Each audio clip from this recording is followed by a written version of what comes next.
મિત્રો प्रणम्य सरसा देवं गौरीपुत्रम विनायकम ભક્તાવાસ સ્મરે નિત્યમ આયુ કામાર્થ સિદ્ધે કે એવું સ્તોત્ર કે જે સ્તોત્રનો પાઠ કરવાથી જીવનની અંદર વિદ્યાનું વરદાન મળે છે। એક એવું સ્તોત્ર કે જે સ્તોત્રનો પાઠ કરવાથી આપણા દરેક પ્રકારના સંકટો દૂર થાય છે અને દરેક પ્રકારની સમસ્યાઓનો અંત આવે છે। એમાં પણ દર્શક મિત્રો અત્યારે ગણેશ મહોત્સવ ચાલી રહ્યો છે અને આ ગણેશ મહોત્સવ અંતર્ગત જ્યારે આપણે ભગવાન વિઘ્ન વિનાયકની પૂજા, ભગવાન સિદ્ધિ વિનાયકની પૂજા, ભગવાન ગજાનંદ ગણપતિ મહારાજની પૂજા આપણે કરીએ છીએ તો એ વિઘ્નહર્તા દેવ આપણા દરેક પ્રકારના વિઘ્નોને દૂર કરે છે, આપણા જીવનની અંદર સુખની અનુભૂતિ કરાવડાવે છે। સુખ કરતા અને દુઃખ હરતા એવા એ ગજાનંદ ગણપતિ મહારાજ આપણા દરેક પ્રકારના કષ્ટોને પણ દૂર કરી અને આપણા જીવનમાં શાંતિ અને સમૃદ્ધિ અર્પણ કરે છે। દર્શક મિત્રો, ઘણા લોકોએ પોતાના ઘરની અંદર ગણપતિ મહારાજને પોતે બિરાજમાન કર્યા હશે, એટલે કે ભગવાન ગણેશના ઉત્સવની અંદર ગણેશ ચતુર્થીના દિવસે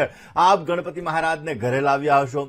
ઘણા લોકો એક દિવસ, ઘણા 3 દિવસ, ઘણા 5 દિવસ, ઘણા 7 દિવસ, આવી રીતે અલગ અલગ લોકો અલગ અલગ દિવસના ગણપતિ મહારાજની સ્થાપના કરતા હોય છે। પરંતુ દર્શક મિત્રો, જ્યારે આપણે ભગવાન વિઘ્ન વિનાયક દેવની પૂજા, ભગવાન સિદ્ધિ વિનાયક દેવની આ પૂજા કરીએ છીએ તો રોજને માટે, આમ તો નિત્યને માટે જો તમે આ સ્તોત્રનો પાઠ કરો તો તમારા જીવનની અંદર આવતા સંકટો, તમારા જીવનની અંદર આવતી સમસ્યાઓ દૂર થાય છે। દર્શક મિત્રો, આજે આપણે વાત કરીએ છીએ દેવાધિદેવ મહાદેવના પુત્ર ભગવાન ગજાનંદ ગણપતિ મહારાજને એવું કહેવાય છે કે એ મૂષક વાહન, એ ભગવાન ગણપતિ દરેકની મનોકામનાઓને પૂર્ણ કરે છે। એ ભગવાન સિદ્ધિ વિનાયકની આરાધના, એ ભગવાન ગજાનંદ ગણપતિ મહારાજની પૂજા દરેક પ્રકારના કાર્યોને સિદ્ધ કરે છે। દર્શક મિત્રો, જે ગણપતિ મહારાજ પ્રથમ પૂજ્ય છે, એવું કહેવાય કે કોઈ પણ કાર્યની શરૂઆત કરવી હોય તો એ કાર્યની શરૂઆતની અંદર પહેલાં વહેલા ગજાનંદ ગણપતિ મહારાજની પૂજા હોય। અરે તમારા ઘરે સત્યનારાયણની કથા હોય કે દીકરીના કે દીકરાના લગ્ન હોય કે નવચંડી હોય, ક્યાંક ને ક્યાંક સહસ્રચંડી હોય, લક્ષચંડી હોય, કોટિચંડી હોય, મહારુદ્ર હોય, અતિરુદ્ર હોય, કોઈ પણ પ્રકારનો તમે યજ્ઞ કરો, કોઈ પણ પ્રકારની પૂજા કરો અને ખાતમુહૂર્ત કેમ નથી કરતા, તો એમાં પણ તમારે પહેલમમાં વેલા ભગવાન વિઘ્ન વિનાયકની આરાધના કરવી પડે અને એ વિઘ્ન વિનાયક દરેક પ્રકારના સંકટો, દરેક પ્રકારના દુઃખો, દરેક પ્રકારની સમસ્યાઓ, દરેક પ્રકારની તકલીફોને દૂર કરે છે। દર્શક મિત્રો, ખાસ કરીને એવું કહેવાય છે કે આ ગણપતિ મહારાજની ઉપાસના આપણા જીવનની અંદર કેતુને લગતી સમસ્યાઓને દૂર કરે છે। તમારી કુંડલીમાં કેતુ ગ્રહ ખરાબ છે, આપણે શું હોય, સૂર્ય, ચંદ્ર, મંગળ, બુધ, ગુરુ, શુક્ર, શનિ અને રાહુ, આ બધા ગ્રહોથી આપણે પરિચિત હોય, એમાં વધારે પડતા આપણે બી જતા હોય કે એનાથી શનિ અને રાહુથી। કોઈ પણ એમ કહો શનિની પનોતી આવે છે, અરે રે હવે મારું શું થશે, આ શનિની પનોતીથી આપણે લોકો ભયભીત થઈ જતા હોઈએ। અરે રાહુની મહાદશા આવી રહી છે, અરે રે રાહુની મહાદશા તો ઘણા બધા અપડાઉન લઈને આવ્યો, આવો મનની અંદર ભય ઉત્પન્ન થાય। પરંતુ દર્શક મિત્રો, કર્મના કારક શનિદેવ છે। જે વ્યક્તિ જેવા કર્મ કરે છે, કુંડલીની અંદર શનિ પોઝિટિવ હોય, મકર કુંભ રાશિનો બિરાજમાન હોય, કુંડલીની અંદર શનિ મહારાજ પોતે તુલા રાશિના બિરાજમાન હોય અને સારા સ્થાનની અંદર બિરાજમાન હોય તો એ શનિ તમને પોઝિટિવ રિઝલ્ટ આપશે। રાહુ તમારો સારો હોય તો તમે નીચેથી ઉપર સુધી, એટલે એવું નથી કહેતા રંકમાંથી રાજા બનાવી દે, એ તાકાત રાહુની અંદર છે। જે વ્યક્તિની રાહુની મહાદશા ચાલતી હોય ને રાહુ એનો સારો હોય તો એ વ્યક્તિ ક્યાંક ને ક્યાંક જોવા જઈએ તો કેરિયરની અંદર પ્રોગ્રેસ સારું મેળવી શકે, નોકરીની અંદર ગ્રોથ સારો મેળવી શકે, બિઝનેસની અંદર સફળતા સારી મેળવી શકે। જો પોતે મીડિયા ક્ષેત્રની અંદર હોય, ફિલ્મ લાઇનની અંદર હોય તો એમાં પણ રાહુનો ફાળો બહુ મહત્વનો છે, કારણ કે રાહુનું કામ શું છે, દેખાડવાનું અલગ અને કંઈક અલગ, એટલે એ વસ્તુ છે માયાવી ગ્રહ રાહુ છે। અને એટલા માટે દર્શક મિત્રો, જ્યારે અભિનય કરતા હોય ટીવી ઉપર ત્યારે ક્યાંક ને ક્યાંક એનો અલગ વસ્તુ હોય, પિક્ચરની અંદર જે અભિનય કરતા લોકો છે, હીરો છે, હિરોઈન છે, વગેરે વગેરે વગેરે, તો આ બધાનો એક ક્યાંક ને ક્યાંક જોવા જઈએ તો દાયરાની અંદર રાહુ ગ્રહ છે એ મહત્વનો ફાળો ભજવતો હોય। રાજકારણની અંદર પણ રાહુ ગ્રહ મહત્વનો ફાળો ભજવે, સારા બિઝનેસમેનની અંદર પણ રાહુ ગ્રહ મહત્વનો ફાળો ભજવે। જેનો રાહુ સારો હોય એ રાજકારણની અંદર સારો લાભ મેળવી શકે, જેનો રાહુ સારો હોય બિઝનેસની અંદર સારો લાભ મેળવી શકે।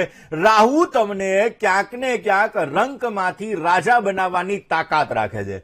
હવે દર્શક મિત્રો, આપણે ગણપતિની વાત કરીએ છીએ તો કેતુ ગ્રહની વાત કરીએ। દર્શક મિત્રો, કેતુ ગ્રહ એક એવી સમસ્યા ઉત્પન્ન કરે કે જીવનની અંદર તકલીફોનો દોર વધી જતો હોય, મૃત્યુ તુલ્ય કષ્ટ એ કેતુના લીધે પ્રાપ્ત થતું હોય, બધાથી ડિટેચમેન્ટ, કોઈ સાથે અટેચ નહીં રહેવાનું, બધાથી ડિટેચમેન્ટ એ આપણને કેતુ ગ્રહ કરાવડાવતો હોય. કેતુ મહત્વકાંક્ષાનો પણ કારક છે અને કેતુ આધ્યાત્મનો પણ કારક છે. હવે જે વ્યક્તિના જન્માક્ષરની અંદર કેતુ ખરાબ છે, આવા વ્યક્તિઓને ગુસ્સાનું પ્રમાણ પણ વધારે આવી શકે. જે વ્યક્તિનો કેતુ ખરાબ છે એને લોકોથી ક્યાંક ને ક્યાંક દૂર રહેવું વધારે ગમે, અને કેતુ તમારા જીવનની અંદર સમસ્યાઓનું સર્જન કરે છે તો તમારા કાર્યોની અંદર રૂકાવટો ઉત્પન્ન કરશે. પછી એ દાંપત્ય જીવન હોય, પછી એ બિઝનેસ હોય, પછી એ નોકરી હોય, અરે મોઢામાં આવેલો કોળિયો કેતુના લીધે છીનવાઈ પણ જાય છે. અને એટલા માટે દર્શક મિત્રો, કેતુ ગ્રહને બલવાન કરવા માટે, કેતુની સમસ્યાને દૂર કરવા માટે આ ભગવાન ગણપતિની આરાધના ઉત્તમ ગણાય છે. એટલા માટે દર્શક મિત્રો, જ્યારે અત્યારે ગણેશોત્સવ ચાલી રહ્યો છે, ગણેશ ચતુર્થીથી ચતુર્દશી સુધી આપણે ગણેશોત્સવ મનાવીએ છીએ. અને આ ગણેશોત્સવની અંદર તમારા ઘરની અંદર, તમારી ઓફિસની અંદર, તમારી ફેક્ટરીની અંદર, તમારા મહોલ્લાની અંદર તમે ભગવાન ગણપતિની સ્થાપના કરી હશે. આમ તો દર્શક મિત્રો, ગણપતિ મહારાજની સ્થાપનાની અંદર વિઘ્ન વિનાયક દેવની ભાવથી પૂજા કરવામાં આવે, ભક્તિથી પૂજા કરવામાં આવે તો વિશેષ છે. એમાં દુર્વા કેતા, ધ્રોકળ કેતા, ધરો પણ અર્પણ કરવામાં આવે તો પણ સારો લાભ મળે. પણ ગણપતિને કેળાની માળા તમારે અર્પણ કરવાની.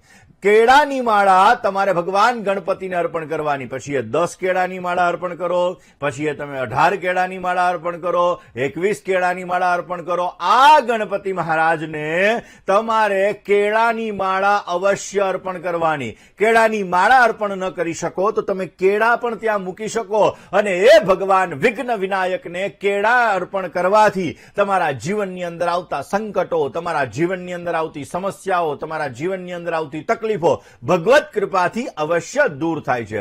દર્શક મિત્રો, એવું કહેવાય છે કે ગણપતિ મહારાજને શુભ ફલદાતા કીધેલા છે. સારું ફળ આપવા માટે આ વિઘ્ન વિનાયકની આરાધના ઉત્તમ ગણવામાં આવે છે. એવું કહેવાય કે દરરોજને માટે જો તમે ભગવાન ગણપતિની ઉપાસના કરો, ભગવાન ગણપતિની આરાધના કરો, ભગવાન ગણપતિની પૂજા કરો, ભગવાન ગણપતિને દુર્વા કહેતા, ધ્રોકળ કહેતા, ધરો અર્પણ કરો, ભગવાન ગણપતિને તમે કેળા અર્પણ કરો, ને એની સાથે સાથે તમે સંકટ નાશન ગણેશ સ્તોત્રનો તમે પાઠ કરો. આ સ્તોત્રનો પાઠ કરવાથી તમારા જીવનની અંદર કેતુને લગતી સમસ્યા દૂર થાય. 7 દિવસની અંદર તમે જોશો કે તમને કેતુને લગતી સમસ્યાઓ મંદ ગતિએ દૂર થતી જાય. દર્શક આપણે ઘણા લોકોને કાનના ગળાને લગતી સમસ્યા હોય ને, તેમાં બુધની સાથે સાથે કેતુનો ફાળો પણ બહુ મહત્વનો હોય.